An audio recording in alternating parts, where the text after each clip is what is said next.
And may the words of my mouth and the thoughts and meditations of our hearts be ever acceptable unto your God, our strength and our deliverer. Amen. Amen. Be seated.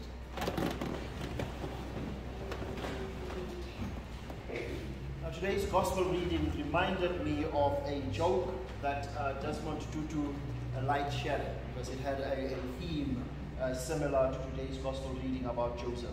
According to him, Mary and Joseph remember that time when they had to travel to Bethlehem and get to the inn, and Mary was very, very pregnant and about to give birth, and Joseph, frantic and very frustrated, not knowing what to do, knocking on the door of an inn, and the innkeeper opens the door, and lo and behold, there is a pregnant young girl, and Joseph starts speaking to the innkeeper.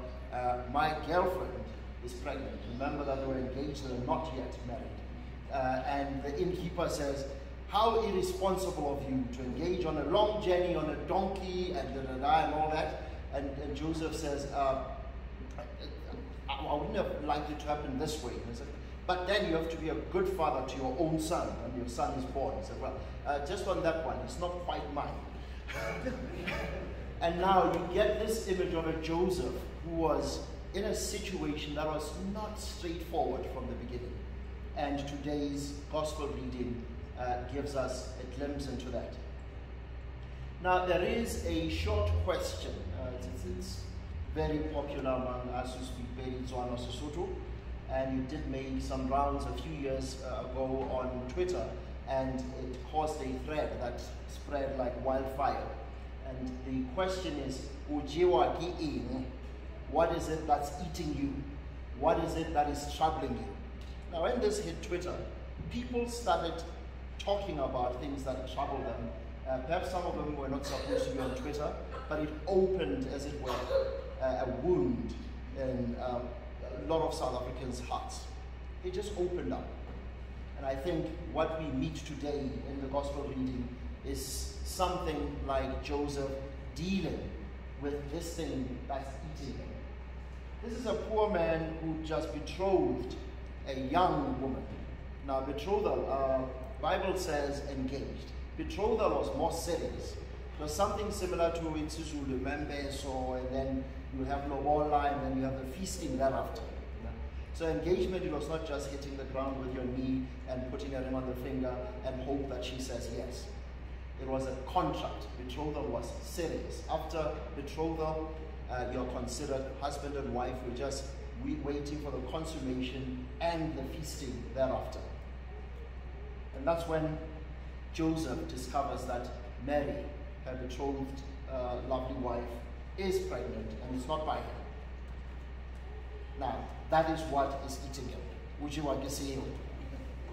And there he is, doesn't know what to do. He's frustrated, disappointed, perhaps even shocked. Mary, how can you do this to me? I don't have to ask too many questions. I'll just divorce you quietly to protect you from shame. And I'll pick all of my pieces and rebuild my life. This is disappointing. This is shocking. I'm a righteous man. This can't happen. And so as he's going through that small moment of shock, depression, disappointment, he gets a dream, which then resolves the whole thing for him. But we'll come back to that. What is it that's eating at us as a people? What is it that is depressing us and causing us to be less happier than we could have been? In 7 days' time, it will be Christmas. But now we are used to Christmases unlike those that we had 10 years, 15 years, 20 years ago. There are children who doesn't know what Christmas used to be like because of all the sorts of things that are happening in our lives. COVID came and found little cracks in our lives, and it just shattered us into small little pieces.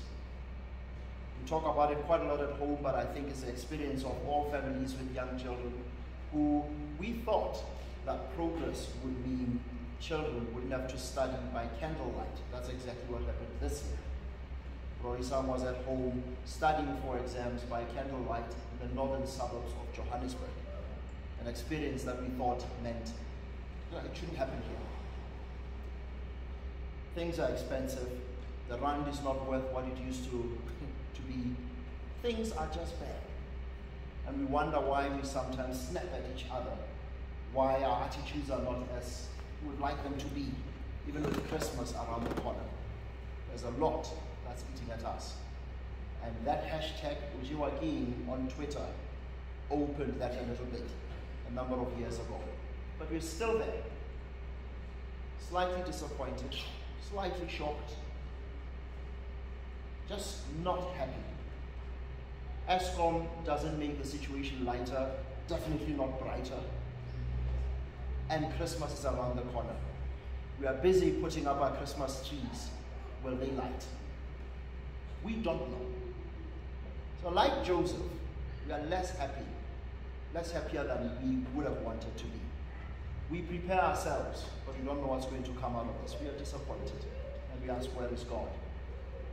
Now, the only thing that could change Joseph's state of mind was some kind of divine intervention. Fell asleep. Sometimes it helps when you are not all right. Just take a nap. Perchance God will send you a vision with an angel, just that intervention that you might need. And the angel explained the whole thing to Joseph. Slightly different from how the angel appeared to Mary, and we celebrated that on the 25th of March this year, as we do every year, the Annunciation. And Mary's response was, let it be unto me according to your will. No, Joseph's one, the mood was slightly lower than that. And the angel started unpacking what was going on to him. Unpacked it, and that gave him some joy.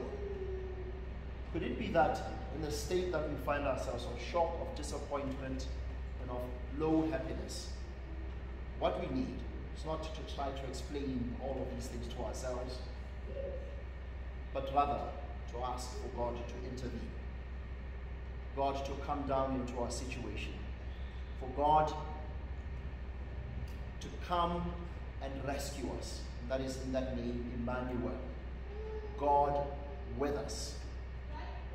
And as we ask God to come into our situation, we name all of these things, all of these things that are eating at us. Because you see, the thing with grief is, first step, you've got to be able to name it. Because that's how then you take some power away from it. To call on God and say, Lord, things are not as they're supposed to be. We're not sure what sort of Christmas this is going to be. A little bit sure because we know how it looked like last year and the year before. But come into our situation, and this is our grief. These are the things that are causing us grief. These are the things that cause us to snap, to be slightly disappointed, because life is not supposed to be like this.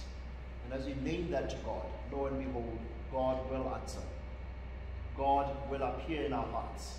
Joy will mushroom in our hearts. The situation might still not be that good, but we'll know that God is truly with us, truly for us, and He is the one who will rescue us and our mood and leave us in a better place. So as we move towards Christmas, and as I said earlier, we're not sure if the Christmas tree will go on, but let it be that Christ is truly in our hearts. Emmanuel, God with us. Amen.